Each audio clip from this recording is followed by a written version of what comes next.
Hello everyone, it's SwiftStreams PC, and today on another NIA Camp podcast episode, we're going to talk about the Spider-Man Across the Spider-Verse movie. We're also going to talk about the new Spider-Man game that's coming out, Spider-Man 2, and everything that led up into Spider-Man 2, because Miles Morales, as you know, is very popular at the moment. Spider-Man in general is very popular at the moment, and I got a chance to actually meet the voice actor for the Spider-Man video games for Miles Morales. His name is Nadji.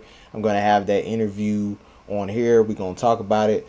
But the first thing we're going to do, we're going to talk about this film and its connections to everything in the Spider-Verse. I may do some spoilers, so if you haven't watched Miles Morales anything, or if you haven't played the video game, if you haven't watch Spider-Man Across the Spider-Verse, you might have to come back or whatever. But when I get to that segment, I'll let you know, and then we'll get into it or whatever if I do spoilers, which would be during the period when I open up the room and, I'll talk about the thing. And if anyone comes and gets on stage, we'll talk about it or whatever too. So the first thing we're going to do is we're going to go into the review portion. E-Man's Movie Reviews is who I get most of my information for. He's my credible source. And, I'm also trying to support other black creators and stuff like that as well. So when you see this, you're going to get the full picture of what the movie is. It won't have no spoilers in this, so you're good on this part. And then we're going to move into, we're going to keep everything going and moving and stuff like that. So you can, basically get tapped in with everything that's going on with Spider-Man and go watch that movie. Like, you missing out if you don't watch that movie. It has every single thing Spider-Man you can think of. Go watch it. So here we go. So as you can see, Spider-Man Across the Spider-Verse has gotten a 96 on Rotten Tomatoes from the critics. Now, I'm focusing on that number more so opposed to the audience, because audiences, yes, this movie has been hyped up, and everybody is especially Spider-Man fans, are going to get everything they want out of this film. But a lot of times with these Spider-Man movies, the critics never really line up with the audience. And we've seen this with other films and stuff like that have happened recently. But a lot of that stuff was because of certain issues with certain films. Not all of the films is their fault. Some of them it is, but it just depends. But for this film, they actually did what they did. They did the best they could, and Sony did a great job following up from the last Spider-Man movie, featuring Miles Morales. I believe that one was called Into the Spider-Verse. So now we're going to move on to the the critic that I follow, E-Man's Movie Reviews, what he has to say, and then I'll go into talking about that. What's up, everybody? It's me, E-Man from E-Man's Movie Reviews, and today we are going to review Spider-Man Across the Multiverse. I'm going to give you the good, the bad, and my reason behind this whole movie. So without further ado, let's jump right into a quick intro. After reuniting with Gwen Stacy, Miles Morales is catapulted across the multiverse, where he encounters a team of spider people charged with protecting its very existence. Miles finds himself pitted against other spiders, but must redefine what it means to be a hero so he can save the people he loves the most. Alright, enough of that, let's jump right into the good. The good. Now, it goes without saying that the animation in Across the Spider-Verse is a thing of pure beauty. I felt like I was caught up in a dream during the whole movie, as all the colors would vibrate and sometimes feel like the subtle narrator of the story itself. There was a scene when Gwen Stacy was talking to her dad, and I noticed that jumped right off the screen to me because it just felt like the emotion and all the colors were just perfectly correlated in a way to just really help the story move. It felt like I was watching a live action lava lamp or something. Plus, Across the Spider-Verse never lets your eyes take a break because there are so many constant things changing in the animation. I appreciated the times when the animation style would kind of clash all in the same scene. Even if it felt a little jarring at times, and in a good way, it still kept me in a state of wonderment.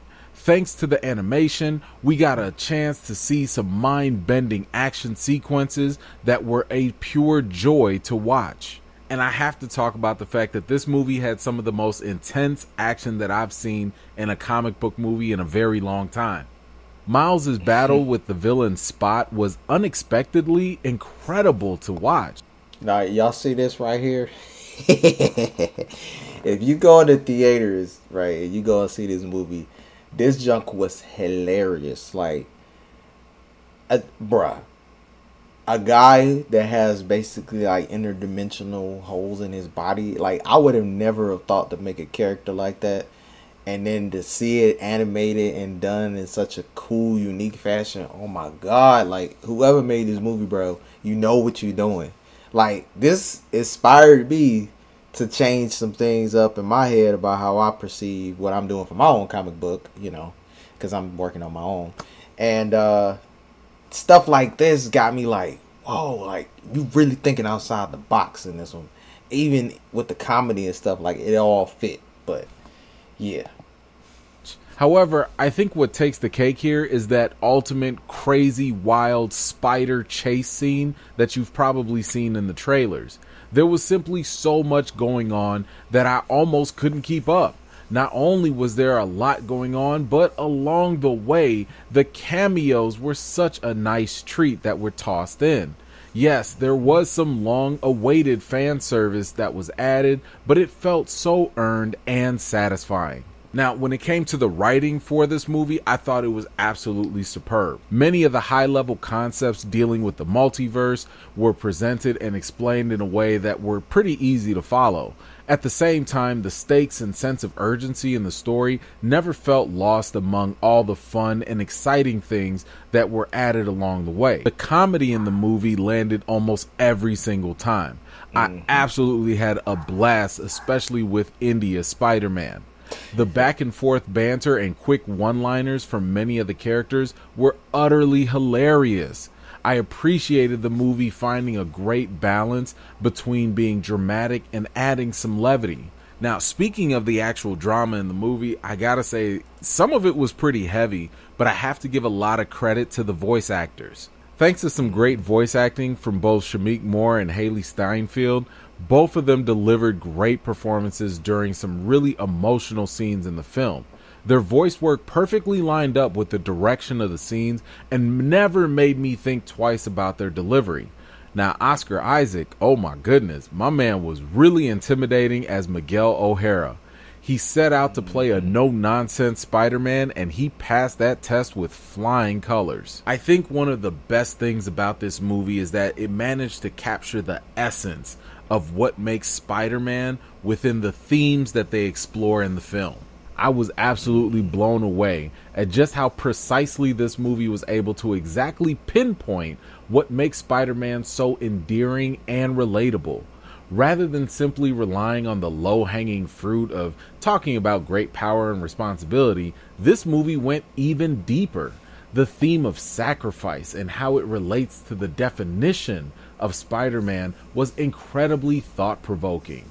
Then, just when you think that wasn't enough, the film dives even deeper with the theme of self-identity and having the autonomy to be in charge of one's own destiny. I think what makes these concepts so fascinating is that the movie found a way to kind of make them wrestle for Miles in terms of being internal and external.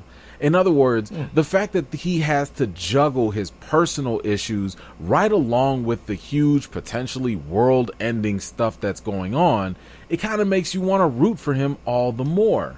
And I just really love the fact that, you know, Miles's personal issues and all the chaos going on in his world or the multiverse or whatever, they all felt like they had the same level of weight. And all it made me want to do is just keep watching him to see Is he going to overcome these odds, and how is he going to grow from it as a hero? Now, I know it oftentimes gets tossed around, especially with a lot of movies, but I thought that this movie did a wonderful job in terms of making representation really matter. While it was briefly visited in Spider-Man Into the Spider-Verse, this sequel did a proficient job of representing the diversity of Miles Morales. To be more specific, this movie put his Latino heritage and culture at the forefront. I love the fact that there was more Spanish included, although I would have liked a couple more subtitles, but hey, it's all good because you still get the picture at the end of the day. Now, I could really tell that this stuff really hit home for people because whenever like some Spanish phrases were given or Latino, traditions or food or just other cultural things were mentioned, I could hear people in my audience like actually cheer or give like some echo of agreement as things happen. And you know what? Even though I'm not from the Latino community, I can totally understand that if that thing resonated with them like that, then the movie was doing a very good job. I mean, that level of impact, I know I felt when I watched Black Panther, so I can only imagine that people in the Latino community are probably going to feel a similar level of impact and connection with Miles Morales. So, basically, if you haven't been on social media, if you've been sleeping under a rock or something, there's been a lot of conversations about all of the diversity and everything in there, because there's so much stuff, like so much great diversity and inclusion and things that are happening on both the micro and macro level when it comes to culture and stuff like that. And then, there is some banter going online about how all the black characters was the only ones that supported him, and all the other characters, it was kind of like leaving him out to hang and dry because he is the biggest. Well, this will be a spoiler, but the whole story is focused on him, like literally. Without this situation that happens in this movie, like basically there would be no Miles in this universe, if that makes sense. So yeah, I mean, a lot of people are tearing that to pieces on the internet right now. Like, it's crazy. And then hell, I'm on the internet myself, going at it with certain people or whatever. But yeah, that they did a really good job in having all of that in there. You get to see his family speaking Spanish, dancing, eating. And then they go into different other people's stuff, with the same type of thing. Like Indian Spider-Man, that joke was crazy, bro. Like, crazy. It's lit. Anyway, now's the time where we got to talk about the bad. The bad. Now, there are only a couple minor issues when it comes to the bad stuff in Spider-Man Across the Spider-Verse. I mean, one of the things I did mention was that, well, the movie is very, very fast-paced. There were a couple of times where I started to notice that there were so many things happening when it came to either cameos or captions that would come on the screen that I barely had time to fully take them in. I agree. I do agree. The way that movie was moving at certain periods in the story, it was like, did I miss something? Was there another Spider-Man back there? What was this? What was that? Like, it was a lot going on. And visually, they did it like that because they had to basically clump every Spider-Man they could get in all of fiction in this movie. Like, it's all here. It's not saying it's Across the Spider-Verse for no reason. It's literally the entire Spider-Verse is in this movie. So I see why they did it, but then at the same time, like, I see why they didn't try to waste time. So that's also another thing. And it's to get you to come back by putting all of this stuff in there. This good stuff, like this great stuff. And get you to watch it again. I feel like that's what they did, and they accomplished that. It makes me want to go and watch it again. Like, I will probably at this point, now that this movie came out, I'm gonna buy the whole collection of Spider-Man. I've been debating it for a minute. I rewatched the Tobey movies and the Andrew, and I was working on the Tom Holland stuff. I think the whole entire Spider-Man in general as a franchise, you need to have every last live action film, and you need to have every last one of these Spider-Man Across the Spider-Verse films. Yes, you have to get that. This could be a clever filmmaking tactic to entice audiences to rewatch the movie, which I do plan on doing anyway. But it did get a little frustrating because I kept getting the feeling that I might have missed something important because it came and went just so fast. Now, another minor issue I had was with the character of Spider-Punk, played by Daniel Kaluuya. As much as I loved the writing for that character, and I did love the portrayal, I found it kind of hard at times to understand what he was saying. I fully admit that this could be maybe a sound mixing issue, or maybe it was a sound quality in my theater. Maybe it just wasn't all that great. And I'd hate to blame it on, Kaluuya's English accent or what sometimes sounded like mumbling. But either way, I know I'm gonna have to turn on my subtitles when I watch this on demand. Now, one final...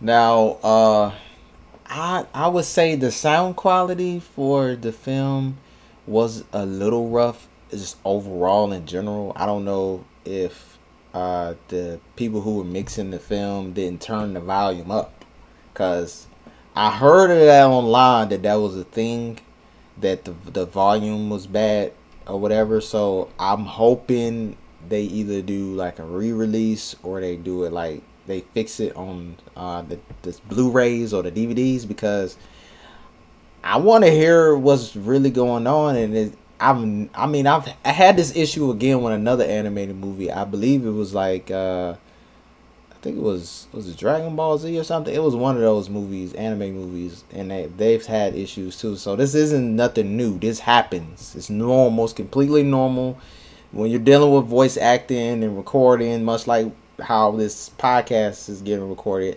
Sometimes stuff drops. Sometimes stuff needs to be leveled up so it sounds so you can hear it.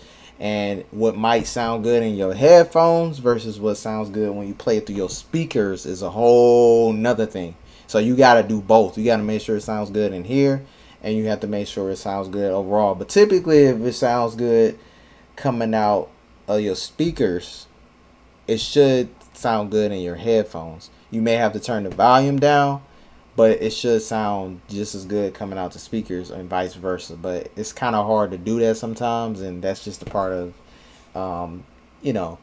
making these kinds of animation films. And then, like I say, everything being recorded versus,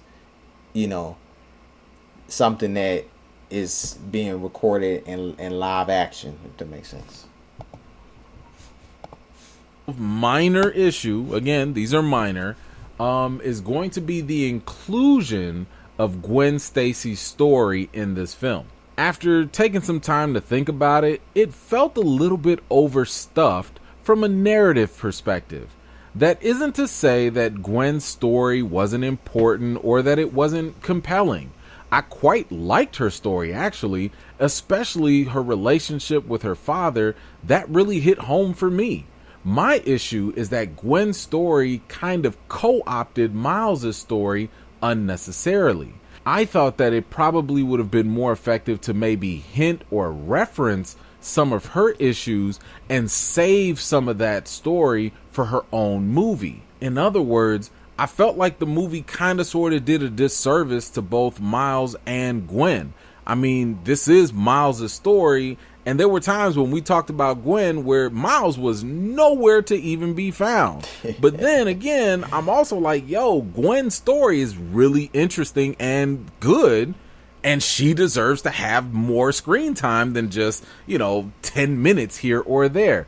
So for me, I'm just like, look, let Miles have his movie, and then let Gwen have her movie. I'm here for both of them. But the way they kind of told the story, I thought it just kind of ate at each other just a little bit. Again, super minor, doesn't hurt the movie, doesn't break it or nothing.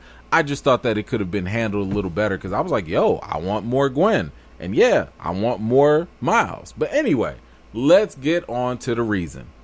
The reason. Spider-Man Across the Spider-Verse is an exceptional sequel that skyrockets its way into the conversation of the best comic book movie of all time. The animation in itself will undoubtedly place this as a frontrunner for Best Animated Movie at award shows. It's a crowd pleaser with a bit of everything for general audiences. Lord and Miller perfectly understood the assignment of what makes Spider-Man tick, and they didn't miss a beat of making Miles Morales a potential household name in the future. Now, I also believe that Across the Spider-Verse does raise the bar, not only for Spider-Man movies, but other comic book movies as well. When it comes to handling the multiverse, I thought this movie did a much better job than Doctor Strange 2. When it comes to dealing with I wouldn't say that this did better than the multiverse, because that movie hit the heart, especially if you know what happened to Andrew Garfield's love interest, and then what happened to Tom Holland. Nah. I mean, the way they did it, okay, I get it. It was kind of rough. You know, with the multiverse of madness or whatever. Wait, hold on. I might be getting my movies mixed up. Doctor Strange. The thing that happened in there, it made sense, but it didn't make sense. But like I said, the Spider-Man way of doing that, I don't want to spoil it again, but you got to see this movie. That's what I'm saying. You got to see this movie. We ain't at the spoiler part, but I'm about to spoil something, so I'm not going to do it. But yes, in Doctor Strange, they handled that poorly because they didn't actually have nobody. They didn't have Scarlet Witch actually travel through the multiverse. They had her do some kind of body switching type of, like, I don't know. I can't remember, exorcist type of thing, like, because she's, you know, Scarlet Witch, so she basically did exorcism on herself. She was walking around basically, you know what I'm saying, not being herself, basically being a demon, and it didn't really work for me the way they explained it. Now it does work in the first Doctor Strange movie, so go watch the first one. They explain the multiverse, they explain dimensions, pocket dimensions, all that stuff. Time is explained in Endgame, when they go back in time and they meet the Ancient One again. Then they talk about the stuff, and then of course you can watch Loki, and Loki will explain some things, but they only give you like tidbits of what the multiverse is, you know, through these different movies and shows that have come out for Marvel, and it's gonna get better. You know, just right now is the beginning. You know, Kang is here, you know, and this is the beginning. And service and, you know, dealing with great responsibility and power and all that, I thought this movie did better than Spider-Man No Way Home. So when it comes to the rating for Spider-Man Across, like I said, Spider-Man No Way Home, because I just got through talking about that was it's too iconic and classic to be in the same vein as this, and it was live action. I'm the type of person that separates the animation from the live action, only because live action is more relatable. You know, you're seeing real people act these characters out versus animation, which is something somebody drew and voiced over. It's two different things. But these two movies are right there. And then as far as what movie I feel like is better, I feel like this movie was slightly better, maybe like a point or two better than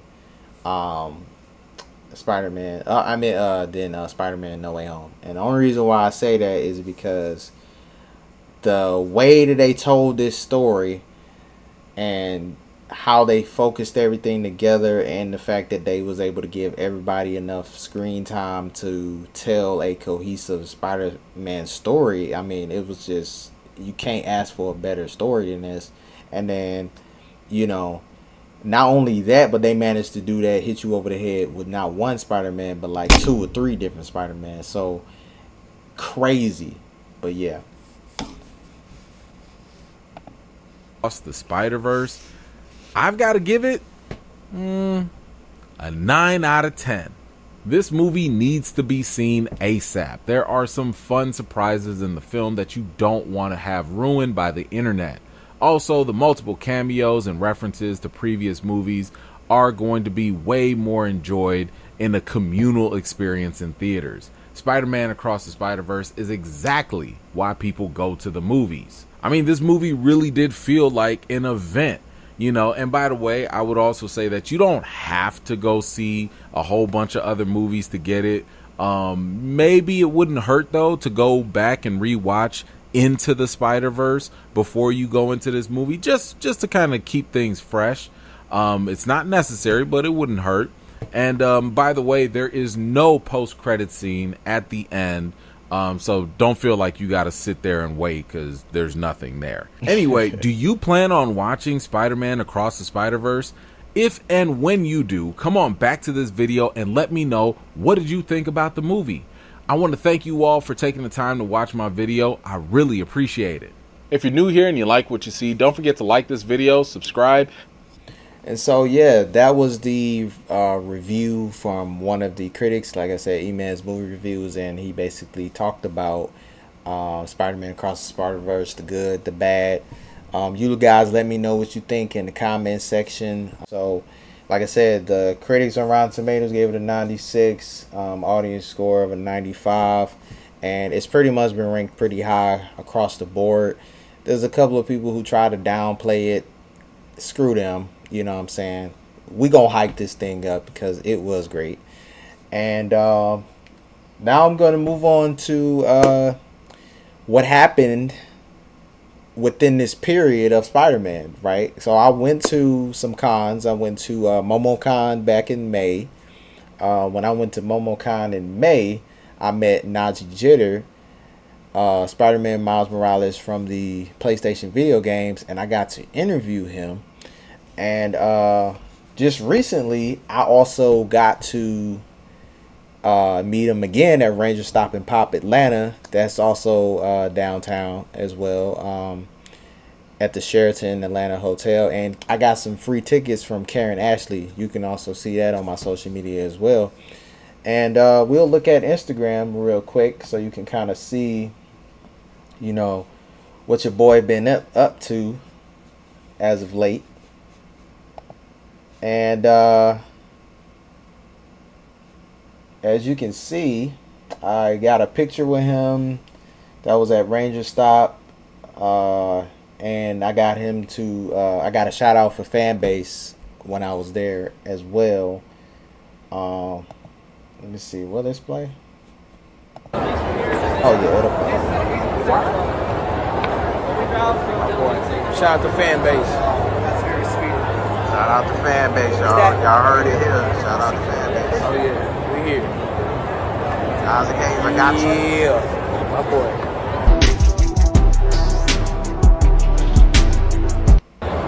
But yeah, you guys go ahead and check that out. My social media is the same as everything else I have. It's SwiftStreams PC. Like I said, I also went to Ranger Stop and I got the, you know, some Rangers or whatever dancing and stuff. I got more content that I'm going to be putting out, but I'm slowly rolling things out because I'm in the process of putting out different interviews and stuff from even more people that I'm meeting, because I met somebody here from Cobra Kai. I ain't really said nothing about it, but you'll be the first people to hear here. I've gotten an actor from Netflix on Cobra Kai. That interview is going to be coming out within... This will be out the next week. It'll be, you'll see this before this episode comes out. And let's move on to the Fanbase, my account on Fanbase. And you can see here that I have the interview here. It's also on YouTube as well. And I got to interview Nadji Jitter, so I'll do that, and then after we do the interview, then I'll move on to Spider-Man 2, and then we'll talk about Spider-Man 2, and then Marvel's Miles Morales, the video game. We'll talk about all that.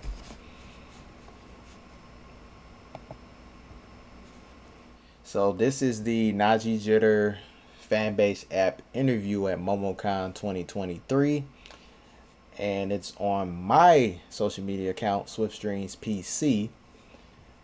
And I'm gonna go ahead and play that for you guys on Fanbase Play.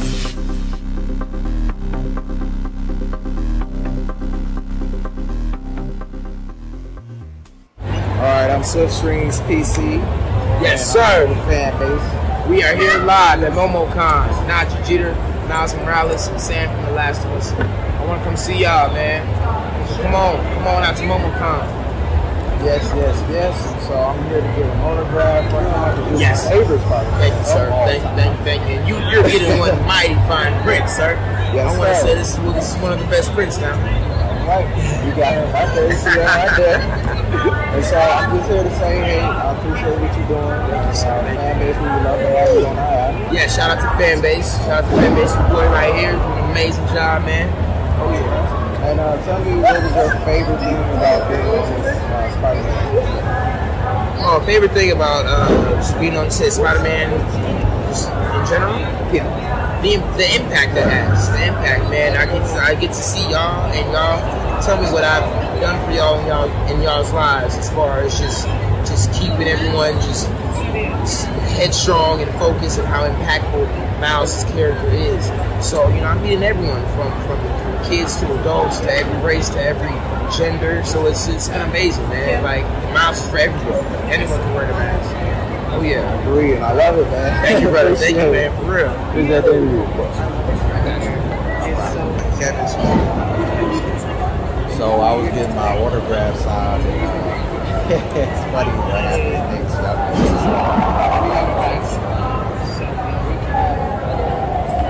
I had so much fun going to MomoCon, and I didn't even expect this to happen.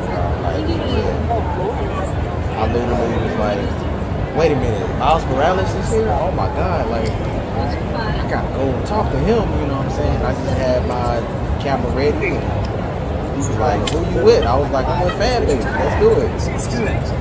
You know, like, I'm ready.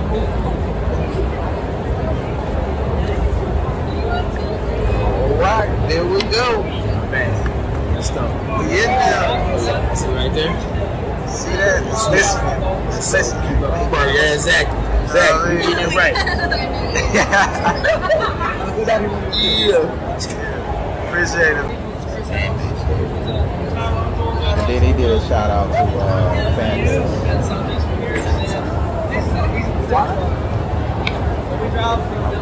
Shout out to Fanbase. That's very sweet.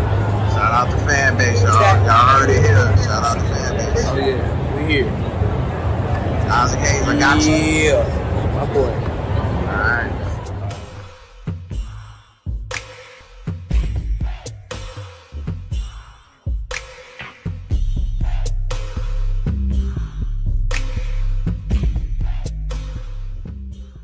So that was the Nadji Jeter Fanbase app interview, and here is the autograph signed picture I have right here. And he spelled my name wrong. But it's all good, you know what I'm saying, because the experience that I had was amazing, meeting him for the first time. And you know what I'm saying, I got that shout out to Fanbase and everything. So this right here is a career maker right here, and a lot of these actors that I ended up interviewing at MomoCon and stuff like that, and all the cons I've been to since, they really just are just cool ass people. I mean, that's just the best way I can explain it. Excuse my French, but yes, and yeah, he said that he does it because of the impact. This is the reason why he, picked up the mantle of Spider-Man, and he's Spider-Man from the video games. And so there is another video game coming out, and if you don't know already, if you haven't played the other games, it's about to be lit. So the new game that's coming out is going to be Spider-Man 2, and in that video game they're going to feature him and Peter Parker with the black symbiote suit. Now there are some memes out there about that or whatever. I think I even posted one on here on my Fanbase account, but yeah, man, like we're gonna talk about that, and I also played the game for the first time on YouTube, so you can kind of see my natural reaction. I waited to play the game until around the time the movie came out.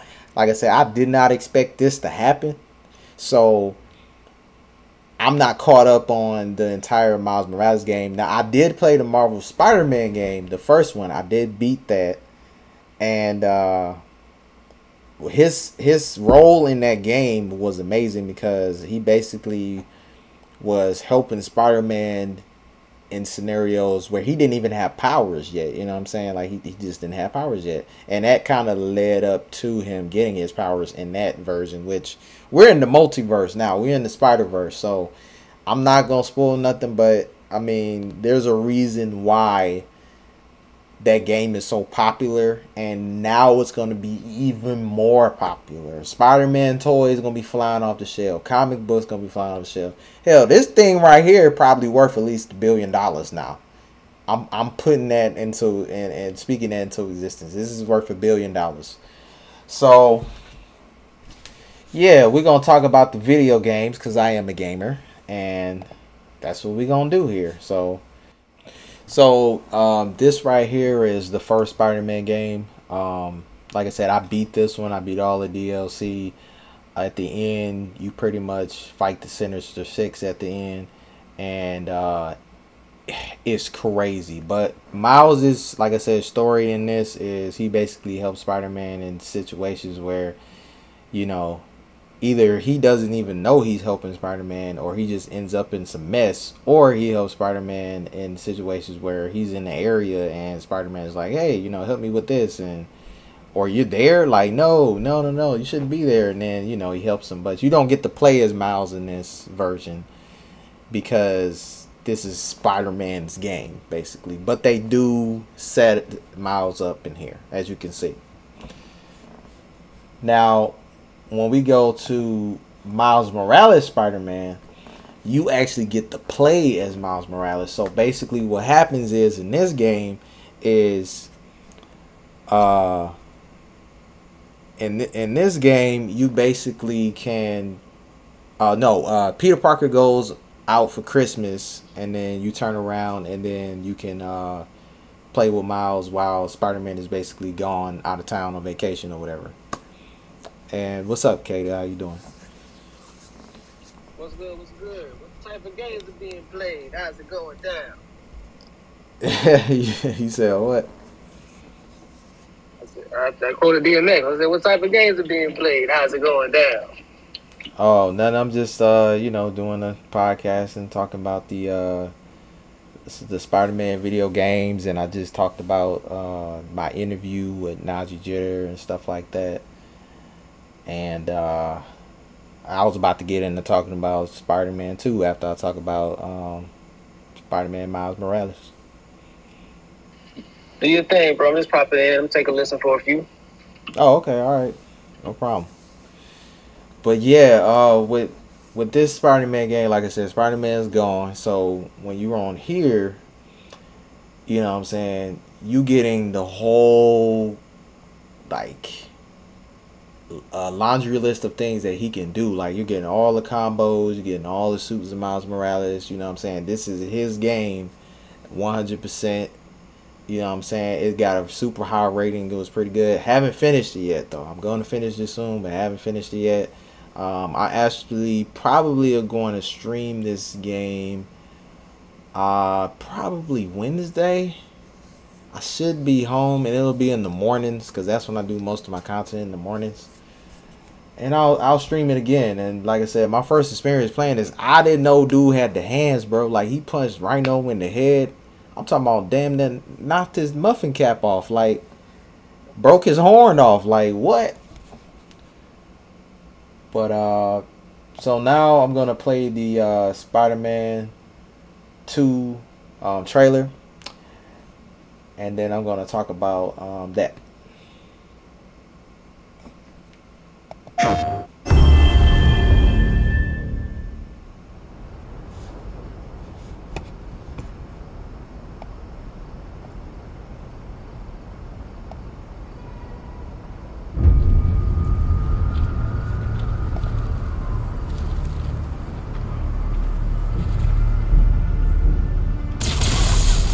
as long as I can remember, I have looked for an equal. One who could push me.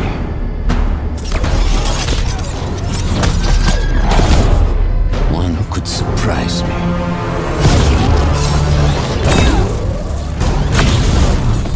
One who could even beat me. Yet all I found is disappointment. Will one of you finally give me what I desire?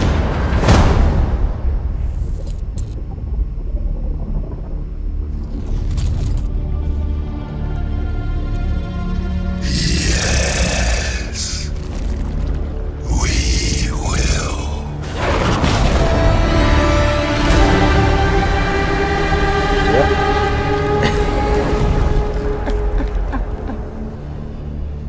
It's about to be nuts.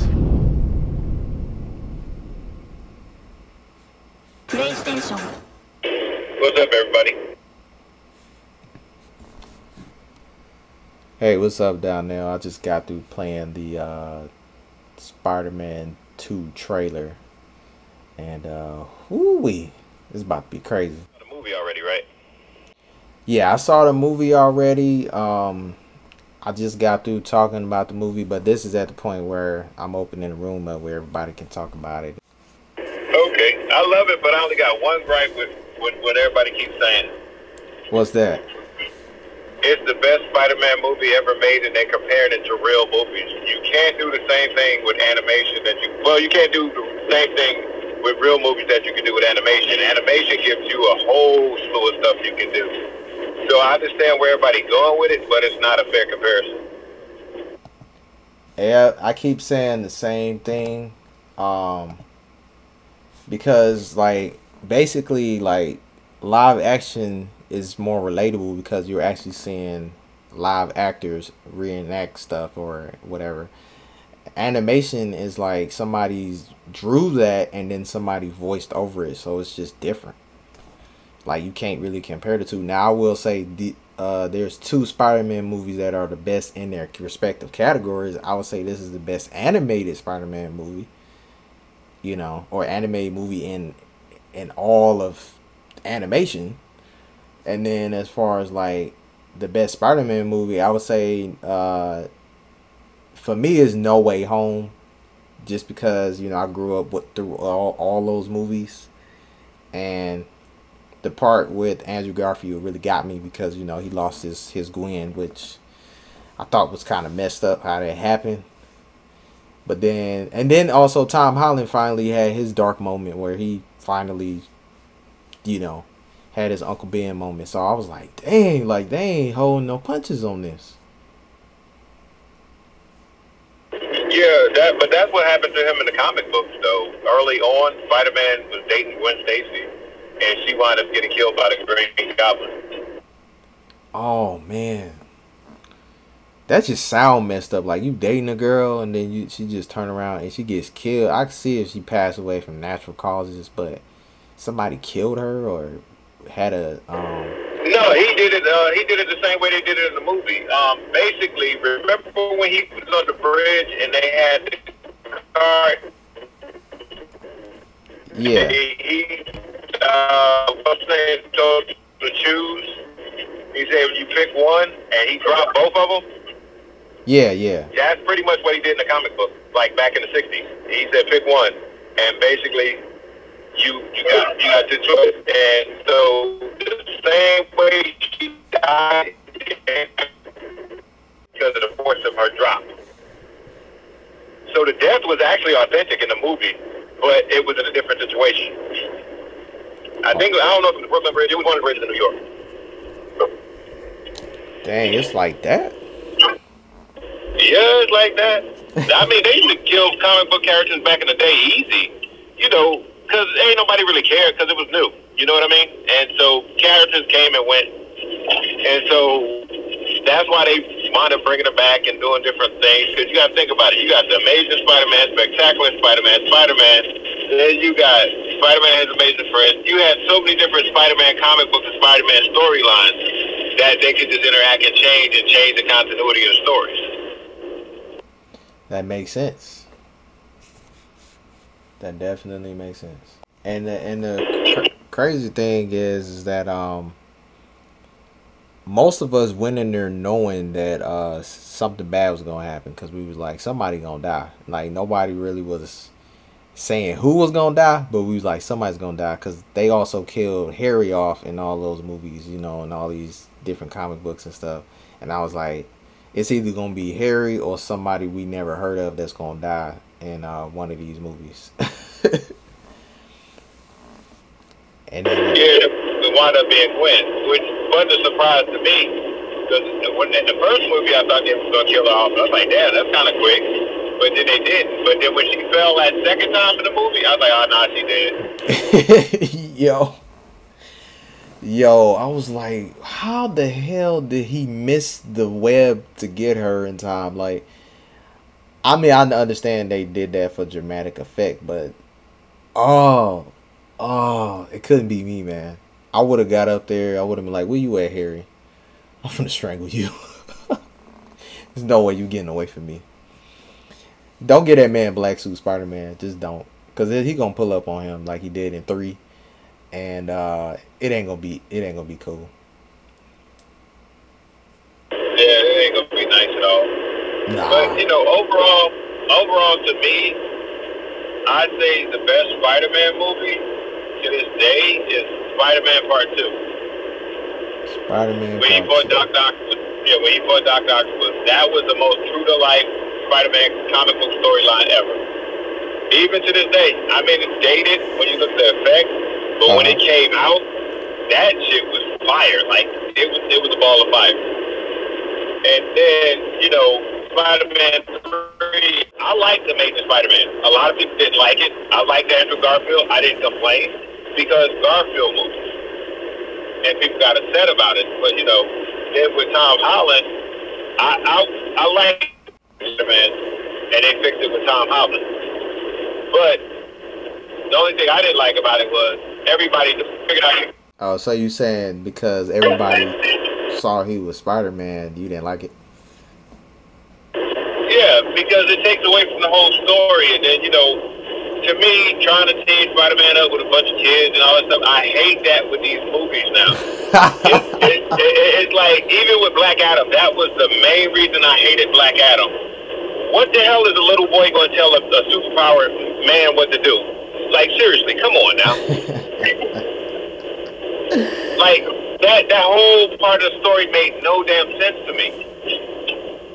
I mean, I get it in a lot of ways because, I mean, for them, they're trying to basically say, okay, we're still here for the kids. Even though you got this dude chopping people's arms off and ripping demons to pieces and bleeding, you know, red lava blood or whatever. Like, that ain't for kids. For teenagers. That would have been a little bit more believable than a kid. Like a little kid. And he probably wasn't no more than 10, 11. You know, nah. Now, if they had did somebody in high school, maybe like, you know, 16, 17, you know, almost out the door at the house at 18, that probably would have worked a little better because it's like, okay, well, I could take him out somewhere and go get a coffee or something and actually show him stuff. A little kid can't do that. They don't even have no money. Like, if we being realistic with that approach of having kids in there, they don't even have no money. So his experience wouldn't be like that great, you know, from a realistic standpoint. But then again, I think the reason why they did it for Spider-Man because they had already did the high school thing and then the being an adult thing. So I guess they just wanted to tell his life as a kid. What if it was a kid Spider-Man or like a teenage Spider-Man or whatever? And I think they also did it too because Tony Stark is kind of like, I don't want to say he's an old man or nothing like that, but he's old enough to be somebody's daddy. So I guess they saw it like, okay, if we're going to use him and make him the new Ben, which is basically what they did at the end of Endgame, then he needs to be younger, and he needs to basically be open, because you're not gonna get away from Tony Stark knowing that you're Spider-Man. That was not gonna happen. He's too smart. He got AI. Oh no, I'm not talking about that. I'm talking about the kids. I'm talking about the kids, because my thing is with the kids, it's like this. You got what made Spider-Man so unique from other superheroes, which is genius to defeat some of the baddest motherfuckers on the planet. You got him teaming up with other kids to try to figure out stuff. That just snatches away from... Okay, what I'm saying is this. Okay, by teaming Spider-Man up with Ned and MJ, you pretty much took away what made Spider-Man Spider-Man. Spider-Man had the ability to, like, his genius helped him solve a lot of stuff and figure out a lot of things and fight some of the baddest motherfuckers on the planet. Now, if you look at Spider-Man's gallery of villains, he had some of the best villains that were ever drawn in the comic books. And yet, he was able to fight them, the Sinister Six, Venom, Carnage, all of them, with his brains, and never really teamed up with people. But when you dumb it down and you team them up with other kids, it just, like, takes away from Spider-Man. Yeah, I do agree with that. I do agree with that. And that kind of got me, too, because I was like, even in the video games, like Miles Morales, his friend knows he's Spider-Man, and his lazy butt sitting there ain't helping them do nothing or anything. And I get it from your standpoint. You're saying, well, you don't need his help, but the fact that he knows, and they didn't even give this man superpowers or nothing to help him, or a super brain or nothing, it's just like, what's the point in even telling your friends none of this stuff? So it doesn't really serve the story to have kids or whatever, like, people knowing your identity, if they don't serve the story. And I think, yeah, they kind of went overboard with that with the Tom Holland movies. And I don't know, I would say it kind of turned me off a little bit with him. Because that was the only issue I had with his Spider-Man, was that he relied too much on people. Like, way too much. Tobey Maguire was out here pulling whole trains by himself and saving thousands of people on his own, no help, nothing. And when he was looking at Tom Holland, he was like, a little scrawny butt, you get it together. But then it turned out, you know, he's just as strong as them. They just never gave him his chance to shine and stuff. You know, but now he's a man. He's lost everything, and now he's working on building his own shit. So that's where we at now in the story, and I hope they keep it that way now that nobody knows he's Spider-Man.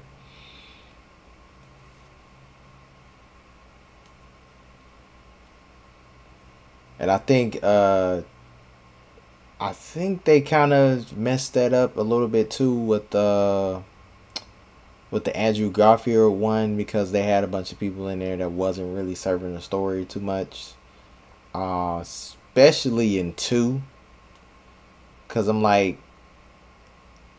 what is Gwen here for? Like, okay, she did a little something here and there in the first movie. Okay, then they killed her off, and I'm like, well, dang, the romance wasn't really even fleshed out enough for them to just kill her off like that. But you know, right? That's exactly what happened with that situation. But you know, but that's what you're supposed to do, because, like I said, the Andrew Garfield one mirrored the actually first Spider-Man, because I think, if I'm not mistaken, the first villain he did actually fight was the Lizard. Yeah, the first one he fought was the Lizard. And yeah, I think it was. I'm talking about in the comic books, like back in the 60s. comics. Yeah, his first villain was the Lizard. I think I got to double check that, but the Lizard was the first villain, but then when the Green Goblin came, that's when the shit really hit the fan. Yeah, because that's like his most memorable villain is the Green Goblin. Like, when you think of Spider-Man, people immediately think Green Goblin is the guy. That's true. You go up against. And then I will say, in No Way Home, they did an excellent job at giving William Dafoe back, you know what I'm saying, getting him back in there, and also giving him his flowers for what he did in the first Spider-Man movie. Because he basically was playing the Joker, in my opinion. Which is also the Green Goblin has always been. I mean, even if you look at the Green Goblin and Spider-Man, he did a damn good ass job. Did a great job. Yeah, so he did what he was supposed to do. Even in the comics and the cartoons, I mean, you got to watch Spider-Man and Amazing Friends to see Green Goblin, and that's pretty much how he was. He would get that laugh, and he had that split personality, and you're like, damn, this nigga's really out of it. Like, yeah, he had that split personality. Like, you know, he was going to do something one minute, the next minute he didn't, but once he went in Green Goblin mode, it was a done deal. And if he was coming after you, you was screwed. Yeah, you ain't getting up easy from that. I'll tell you that. Yeah, so them pumpkin bombs was no joke. So, like, what did you think about the diversity and inclusion and everything they had in Spider-Man Across Spider-Verse? I mean, it was perfect. I mean, my thing is this. You have different types of Spider-Mans, different worlds, and all that stuff like that. The fact that they did it the way they did it made it even greater, because nobody could complain, because it wasn't like, oh, y'all just taking Spider-Man and just turn them this, that, and the other because y'all just want them this, that, and the other. No, all these Spider-Men and Spider-Women exist. That's true. So nobody was doing nothing to make nobody nothing. Peter Parker is the original Spider-Man. Everyone knows that. But then now that you have these different universes and different timelines, you have different Peter Parkers. You have different Spider-Man. And I'm glad they did a thorough way of explaining that to everybody too, so nobody can say, well, you know, they just want to do this, that, and the other. They thoroughly explained it to them that every timeline there's a pivotal moment in Spider-Man's life. Every Spider-Man goes through the same thing. They're going to lose somebody close to them. Every last one. Yep. And the police captain must die, but we won't know until the next movie come out. Right. We won't know. I'm like, hey. Yeah, I'm not too familiar with Miles Morales. I just know about him from when they said they had a black Spider-Man when he first came out. And so my thing is, so what did they, did his dad die in the comic books?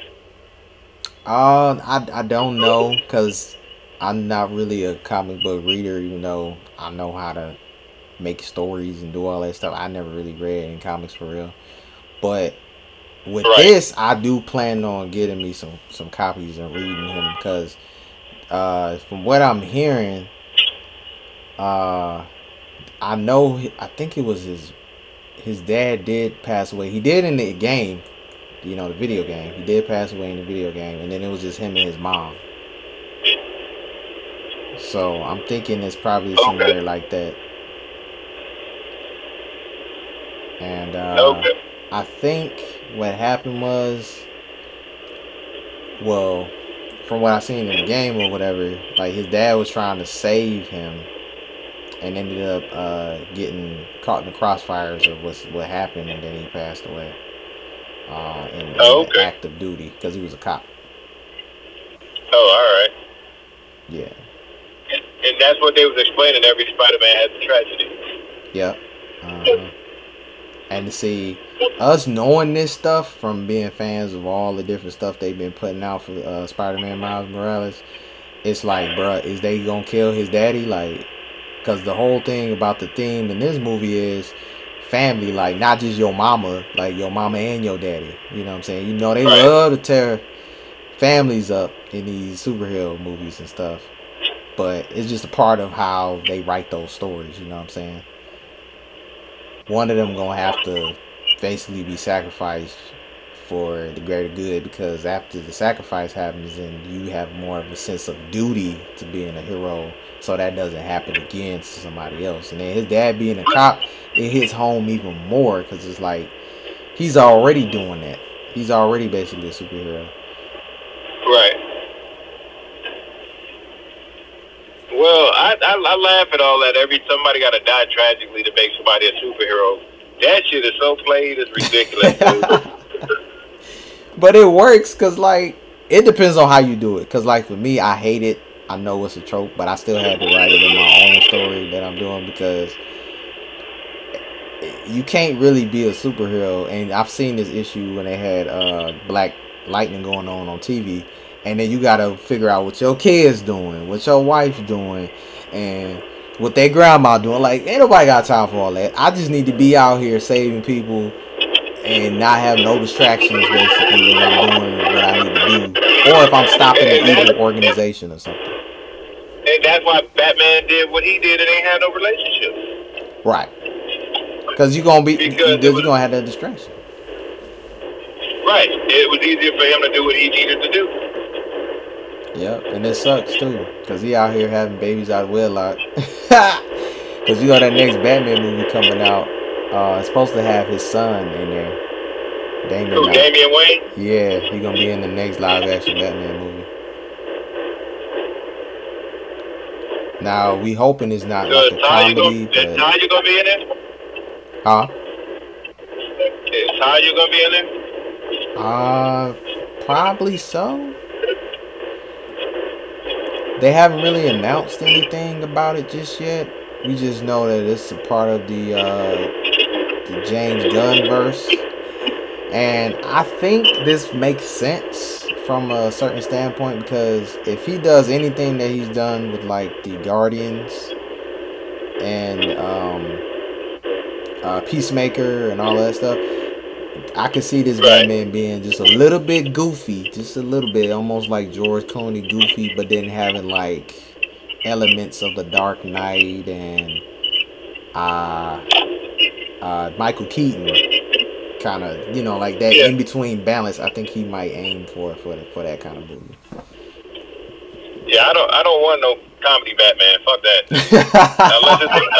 unless it's the laughing joke or the last laugh or whatever that cartoon animation was. Yeah. Now that shit was funny because them jokes was right on line. When the Joker saw Catwoman and saw how fat she got her older, she got looking all nasty and shit. He said, "Damn, what the fuck happened to you?" Like, she was all out of shape and shit. Fat. I was like, yeah, that shit was on point. But all the jokes in that was on point, you know? Yeah.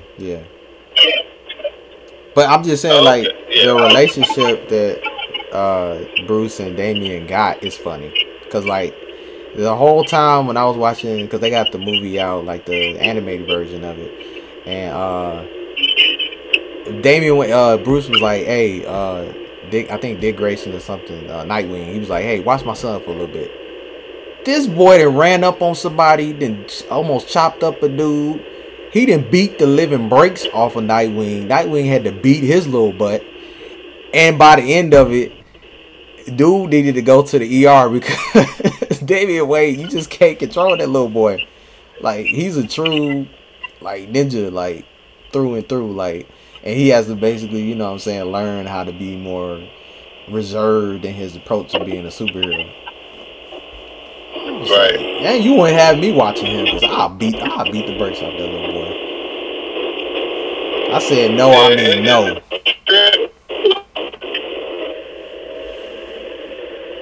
it's a trip though. But yeah, that's what I mean by funny. It'll be like, it'll be the scenario, not them actually making jokes, if that makes sense. Oh, okay. Yeah, so I mean, I don't know. I don't think I've heard of nothing else Spider-Man related coming out. I know the next movie, I think it come out in 24, 5, like 24 somewhere. Right. I think they moved the date.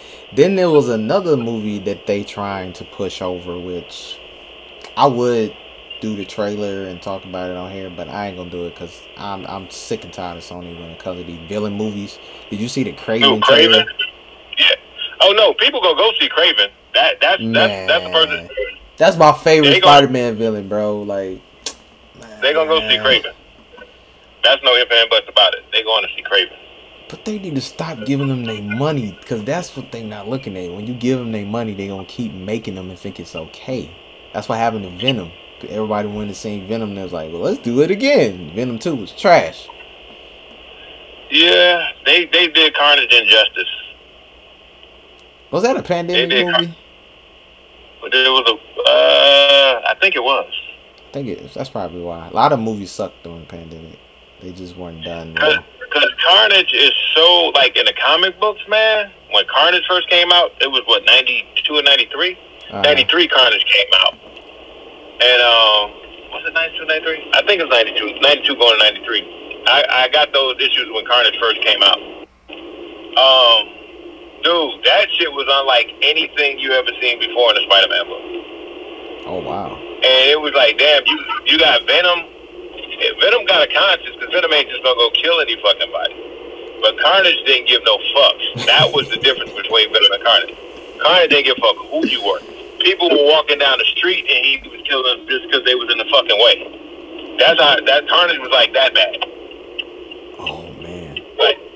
Like, yeah, they didn't give a fuck. And then him, Sharik, and Carry On and all of them, they were going around just fucking murking people.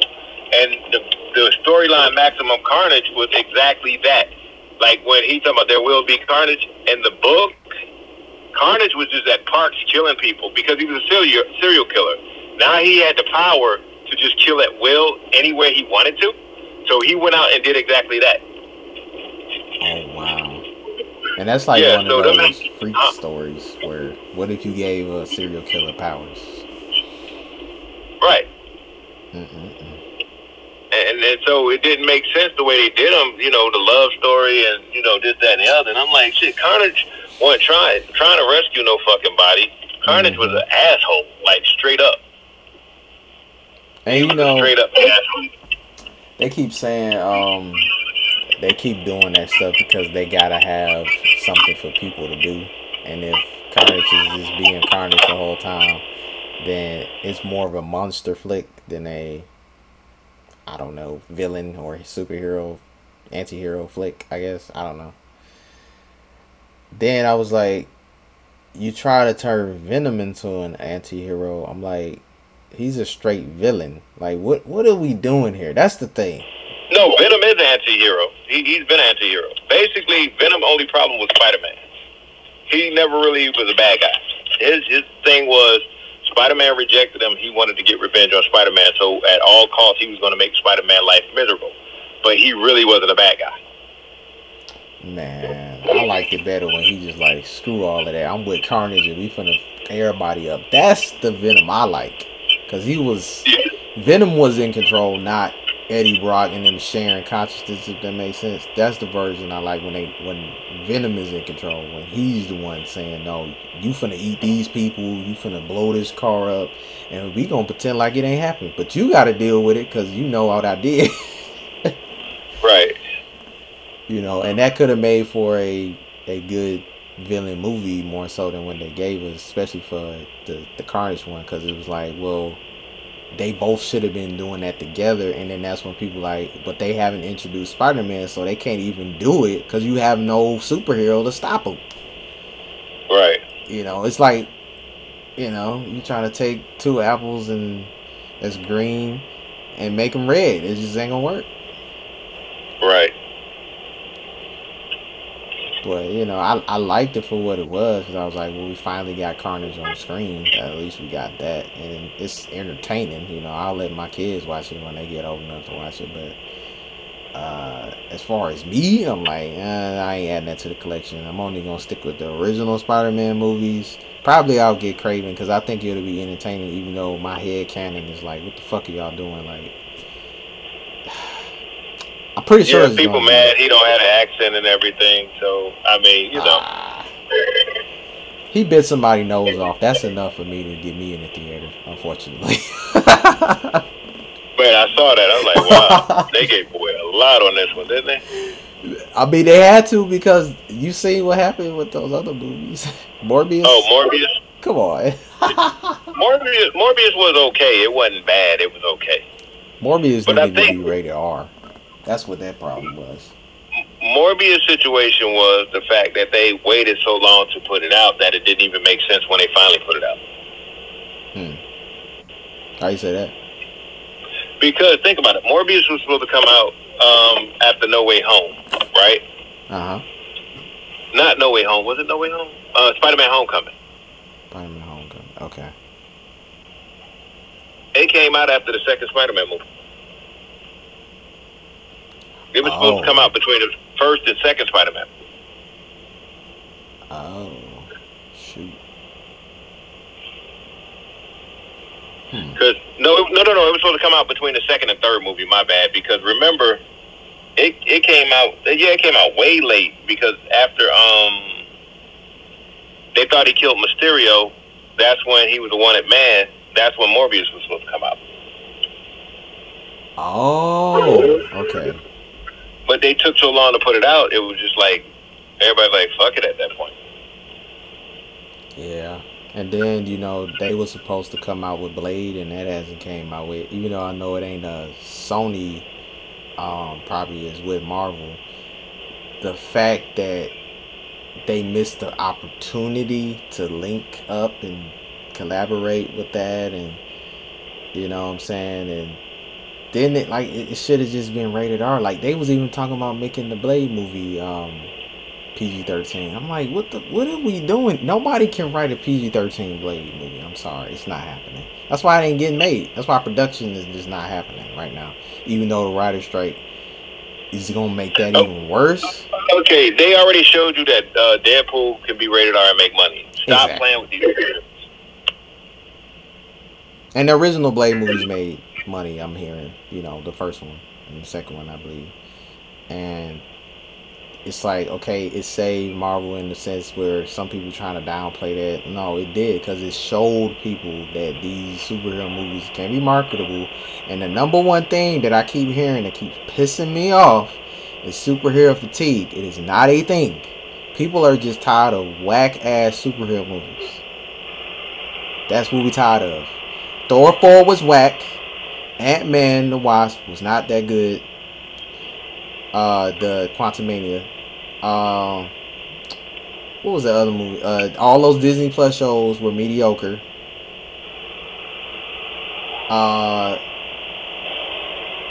What was the other thing that people keep talking about? Yeah, Loki was decent. No, Loki was good. I would say Loki was good. Out of all of those shows, that was the best one that they had. But I like Kamala Khan, though. I like her. Like I said, they likable, but they not like. You remember when Agents of S.H.I.E.L.D. came out? Right. That thing came in hitting hard, like, you know, Phil Coulson. I did. Don't lie like that, Swift. Don't lie like that. Agents of S.H.I.E.L.D. was weak the first 3 episodes. That's where I was lost on Agents of S.H.I.E.L.D. I stopped watching after the first 3 episodes. It got better over time. Got better over time. I'll give that. Yeah. So I'm gonna go ahead and close. What I would say is that Spider-Man Miles Morales, the movie, Spider-Man Across the Spider-Verse, is a great, amazing movie. You're gonna get all the different Spider-Man. And now I'm gonna go ahead and go into spoilers. The reason why this movie is so crazy is because every single Spider-Man you can think of is in there. They have the Spider-Man from the video games. I didn't see Miles Morales from PS4 or whatever, but there's a possibility that maybe in the next film he may be in that one. Who knows? I think they're not doing that because they want to focus on the Miles in this universe and his story. But the character was in there. You know what I'm saying? Peter Parker from the games, he was in there, and they used him a bunch of times or whatever. So also those memes and stuff like that with Spider-Man that, you know, not you, it was me, you know what I'm saying? Like, all of that's in there. Also, they reveal stuff about the Prowler and everything. So everything was just kind of crazy because it's like, you know, they put everything in here. Like, everything. Now, the first movie, you know, they kind of lightly touched on some things or whatever. It was more of a condensed story, but this one is not. And really, this is a story between basically 2 Spider-Man. Spider-Man Miles Morales and Miguel, who plays Spider-Man 2099. Now, 2099 to me was the dopest looking Spider-Man ever. In any Spider-Man video game, I always get that suit. I just love that freaking suit. It's futuristic, and it's like, it just looks very aggressive and powerful. So I always liked that Spider-Man more than some of the other ones. And another guy, Hobie, I'm sorry, he was like, you know, big brother. Like, he like, look, man, them people ain't really looking out for you like that. And then, you know, in the story, you find out that Miles is basically the anomaly, like the biggest one in that entire reality or world or whatever that they're living in. That it's just in reality, basically. He is the biggest anomaly that caused other anomalies, such as Peter B. Parker's daughter. So yes, this movie touched everything. It hit everything. I think everybody should go and see that. And then also, not only see this movie, but, you know, support your boy Nadji Jitter by going to go see. Going to go get the game Spider-Man 2, Marvel Spider-Man 2. You'll be able to use him as a playable character, Miles Morales, and you'll also be able to play as Peter Parker. And as you can see with the images right here, the Spider-Man right here, symbiote Spider-Man, we back in business, y'all. If y'all love Spider-Man, the symbiote from back during the Spider-Man 3 video game, or even the older games, like, and this Spider-Man had, if not some of the most craziest combat like combos ever. And, you know, they really use the symbiote as it's meant to be used once it, you know, take over its host. And in this case, Spider-Man, it changes the way he is. It makes him a little bit more darker than he usually is. I think they may change that up a little bit, because this, I think, is going to be like a double thing, like a double villain situation. I'm thinking if we're going off of like certain games and certain things, it's going to be Craven. No, the symbiote's probably going to show up, infect Peter. Then it's going to probably see Brock and be like, oh, he's better, and or Spider-Man's going to get rid of it because it's changing him or whatever. You know how that goes. And then there probably might be a fight with him and Miles. You know, Spider-Man versus Miles. I'm pretty sure that's probably going to happen. Then the symbiote is going to go into Brock, because for some way, shape, or form, when Spider-Man is in the Venom suit, he is a dick and he does stuff to people. And so I'm thinking they're going to do the same thing here. And then Brock's going to get mad at Peter for whatever he did. And then boom, he's going to go into him. Then he's going to want revenge. Then Craven's going to hop in there some kind of way, looking to take all three of them out probably. And I'm thinking that things are going to get real dark. And so that's why, you know, a lot of them, if you look on their social medias, it's just all black. Like, everything is just all black. And the reason why on Nadji Jitter's page that his account was black is because Black Suit Spider-Man is coming. Then you got Miles Morales, who was black, who identifies as being a black Latino.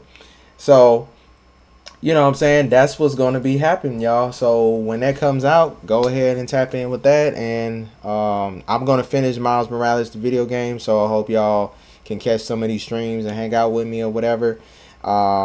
This is the last episode for basically for you to get in here and talk to me and hang out with me and stuff like that. If you're not a part of the camp and you don't DM me, you will not be getting in the room unless you pay.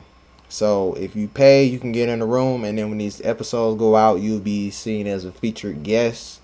And I'm also going to be putting out more exclusives just in general from my videos, from my pictures and posts of what I'm doing and stuff like that. So I will still be on other social media, still showing my face, but the things that I'm doing on social media is to basically give you basically like a resume of what I've done. And then once you see that resume, then you come to Fanbase and be like, okay, so this is where he does all his stuff at. Because at some point when Fanbase gets gaming live streaming, when they get multi-streams where I can actually talk to my audience and stuff and have them come up and video chat me and live stream that, once all those features get there, I mean, and then they talking about doing embedding too into to different platforms and everything, almost as if you have your own website that people can access right there. If they do embedding and then they get this deal going with Linktree, and then, you know what I'm saying, they in the list of Linktrees, there won't really be so much stuff out there that you'll be able to access that's dealing with me. And I'm going out here and I'm basically trying to network and create a pathway for people to get in a better position to either monetize, grow their following, or network. So I'm mainly focused on creators. I don't really too much focus on like you know what I'm saying, just entertainment altogether. I do entertaining things here and there. Like if you go and check on my social medias, I morphed with somebody, I'll do stuff like that every now and then. I'll do something entertaining, but for the most part, I'm mostly focused on like business and stuff like that, and actually trying to you know, make stuff happen, and not just for me, but for everybody on the team, everybody on the squad. And then also I also have a comic book that I'm working on, and me and Dreams Impact Comics. That's Dreams _ Impact _ Comics. Go ahead and follow him. Me and him are working on our own project as well. So when that stuff is out, all we doing is getting a table, and we're going to be promoting and doing everything just like we do with Fanbase. So that's going to be it for this podcast episode. This is the last free one. If you didn't get in to talk about Spider-Man, there probably will be some in the future, because now that I have my own content that I can actually do my own stuff on, and it's organically mine and stuff, we're going to be having more stuff here and there, and we're going to be inviting you guys to come and talk, you know what I'm saying, especially you creators that I haven't collaborated with. We're going to be getting together. We're going exclusive. This will be the last free room, and I appreciate everybody that supported and helped out and was here from the beginning. Alright guys, that's going to be the end of this episode, and we'll see you guys on season 2 of Nerds in Action Cat Podcast, where we will be exclusive. So you guys take care. See you later.